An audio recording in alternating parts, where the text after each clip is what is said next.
7 leçons stoïciennes qui vont transformer ta vie en silence. Il y a une chose étrange que peu de gens remarquent. Les personnes les plus solides mentalement parlent rarement de leur force. Elles ne se plaignent pas. Elles ne cherchent pas à prouver quelque chose. Elles avancent en silence. Si cette vidéo résonne avec toi, prends une seconde maintenant, abonne-toi à la chaîne. Parce qu'ici, on ne cherche pas seulement à comprendre le monde, on cherche à comprendre pourquoi certaines idées peuvent réellement changer une vie. Et aujourd'hui, on va parler de 7 leçons stoïciennes capables de transformer ta vie. Pas avec du bruit, pas avec des promesses faciles, mais avec quelque chose de beaucoup plus puissant. Le silence. Le stoïcisme est souvent mal compris. Beaucoup pensent que c'est une philosophie froide, une manière de ne rien ressentir, de devenir insensible. Mais c'est l'inverse. Le stoïcisme ne t'apprend pas à éteindre tes émotions. Il t'apprend à ne plus être dominé par elles. Il t'apprend à devenir libre. Et cette liberté commence par une idée très simple. Une idée qui, si tu la comprends vraiment, peut changer ta manière de vivre dès aujourd'hui. La première leçon stoïcienne est presque dérangeante. La majorité des choses qui te stressent ne dépendent pas de toi. Ton image, le jugement des autres, les opportunités, la chance, les décisions des autres. Tu peux passer ta vie à essayer de contrôler tout ça, ou tu peux comprendre quelque chose de radical. Ce n'est pas ton territoire. Épictète expliquait cela très simplement. Certaines choses dépendent de nous, d'autres non. Et toute souffrance inutile naît d'une confusion entre les deux. Imagine quelqu'un qui essaie de contrôler le vent. C'est absurde. Pourtant, c'est exactement ce que beaucoup font avec leur réputation, leur succès ou l'opinion des autres. Le stoïcien ne cherche pas à contrôler le vent, il apprend à ajuster ses voiles. La deuxième leçon est encore plus inconfortable. La vie ne te doit rien, pas la justice, pas l'équité, pas la reconnaissance.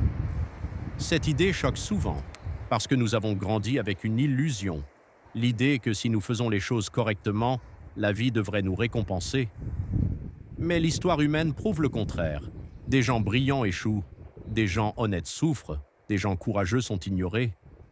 Le stoïcien accepte cela, non pas avec résignation, mais avec lucidité, parce que lorsqu'on cesse d'attendre que la vie soit juste, on récupère quelque chose de précieux, la responsabilité.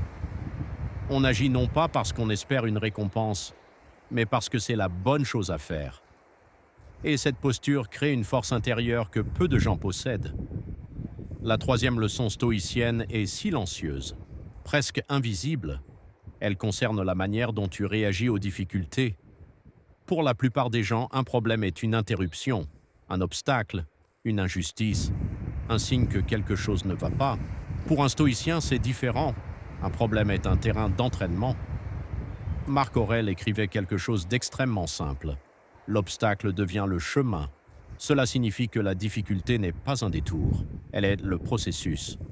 Quand quelqu'un te critique, c'est une occasion d'apprendre à ne pas dépendre du regard des autres.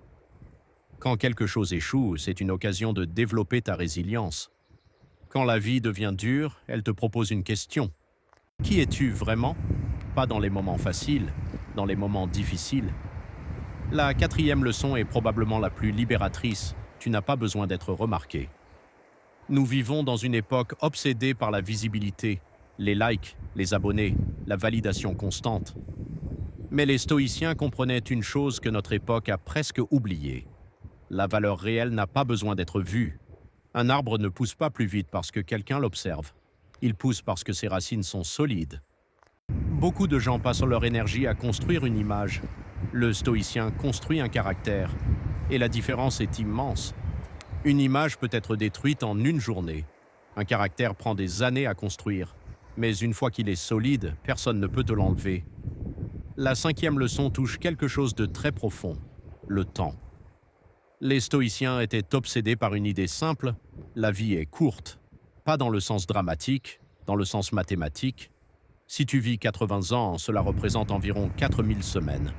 Et une grande partie de ces semaines sera absorbée par des choses ordinaires, le travail, les obligations, la fatigue. Alors les stoïciens posaient une question essentielle. Pourquoi gaspiller ton énergie sur des choses insignifiantes? Pourquoi passer des heures à ressasser une critique? Pourquoi laisser une colère t'empoisonner pendant des jours? Le temps est la seule chose que tu ne récupéreras jamais, et chaque moment passé dans l'agitation inutile est un moment définitivement perdu. La sixième leçon est souvent la plus difficile à accepter. La souffrance fait partie de la vie, pas toujours, mais inévitablement. La perte, l'échec, la maladie, la déception. La philosophie stoïcienne ne promet pas une vie sans douleur. Elle promet quelque chose de beaucoup plus puissant, la capacité de rester debout malgré la douleur. Et cela passe par une pratique mentale simple. Imaginez parfois la perte, pas pour devenir pessimiste, mais pour devenir reconnaissant. Quand tu comprends que tout peut disparaître, chaque moment devient plus précieux, chaque relation devient plus réelle, et soudain la vie cesse d'être une série d'attentes, elle devient une expérience. La dernière leçon est peut-être la plus silencieuse de toutes.